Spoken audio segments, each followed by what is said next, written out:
संचिता उगले आत्महत्या प्रकरणात गंभीर आरोप. पैशांच्या कारणामुळे संचिताला टॉर्चर केलं जात होतं. तिच्या वडिलांचा आरोप तर कामाच्या ठिकाणी संचिताचा मानसिक छळ होत असल्याचा तिच्या मावशीचा आरोप. कॉक्रोच जनता पार्टीचं नागपुरात आंदोलन सुरू. धर्मेंद्र प्रधान यांच्या राजीनाम्यासाठी नागपुरात आंदोलन.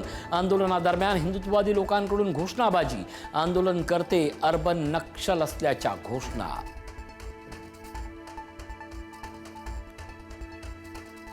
खासदार फुटायच्या आधीच डॅमेज कंट्रोलसाठी उद्धव ठाकरे सरसावले. कार्यकर्ते पदाधिकाऱ्यांना विश्वासात घेण्याचं काम सुरू. तर फुटींच्या अफवांवर विश्वास नको, उद्धव ठाकरेंचं आवाहन.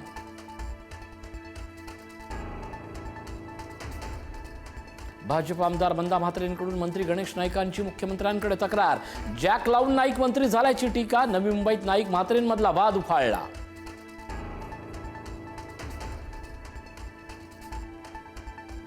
विधान परिषद निवडणुकीत रिसॉर्ट पॉलिटिक्स. नांदेडच्या देगलूरमधील राष्ट्रवादीचे नगरसेवक गोव्यात.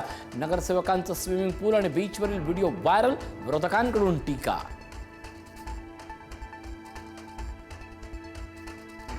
पवनराजे निंबाळकर हत्या प्रकरणाचा निकाल लांबणीवर. 20 जूनला न्यायाची अपेक्षा. सुनावणीनंतर ओमराजे निंबाळकरांची प्रतिक्रिया.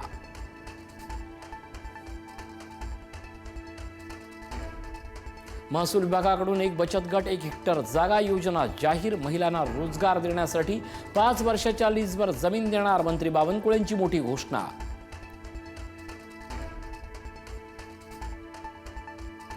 पुढील वर्षासाठीही पिण्याच्या पाण्याचं नियोजन करा. मुख्यमंत्री देवेंद्र फडणवीस यांचे मंत्रिमंडळ बैठकीतून आदेश. ऑगस्ट 2027 पर्यंत पुरेल एवढा पिण्याचा साठा करून ठेवण्याचे निर्देश.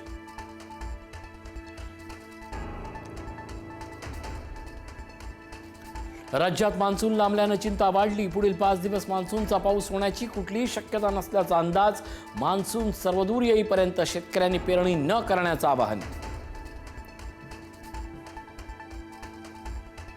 नाशिकच्या वाडीवरे साकोरे रस्त्याच्या रुंदीकरणावेळी तोडलेल्या झाडांची खोडं जाळली. विकास कामांच्या नावाखाली पर्यावरणाची राख रांगोळी. पर्यावरण प्रेमी संतप्त.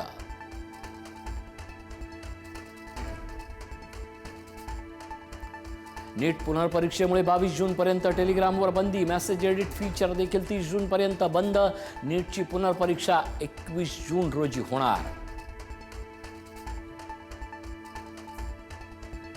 माधुरी हत्तीण वनतारातील वर्षभराच्या पुनर्वसनानंतर कोल्हापुरात परतण्यास सज्ज. माधुरी हत्तीण आता अधिक निरोगी असल्याची वनताराची माहिती. कोल्हापुरात अत्याधुनिक पुनर्वसन केंद्र उभारण्यास वनताराची तयारी.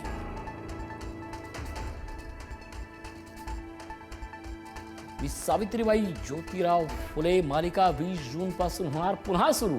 अमोल कोल्हेंच्या मराठी वारसा यूट्यूब चॅनलवर होणार मालिका.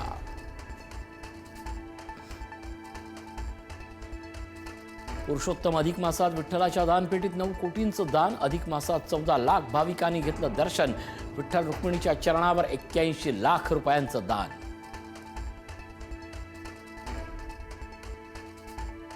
पाच महिन्यानंतर श्री क्षेत्र भीमाशंकर मंदिर भाविकांसाठी खुलं. पहिल्याच दिवशी दर्शनासाठी उत्स्फूर्त गर्दी. मात्र ऑनलाईन नोंदणी नसल्यानं 700 ते 800 भाविक दर्शनाविना माघारी.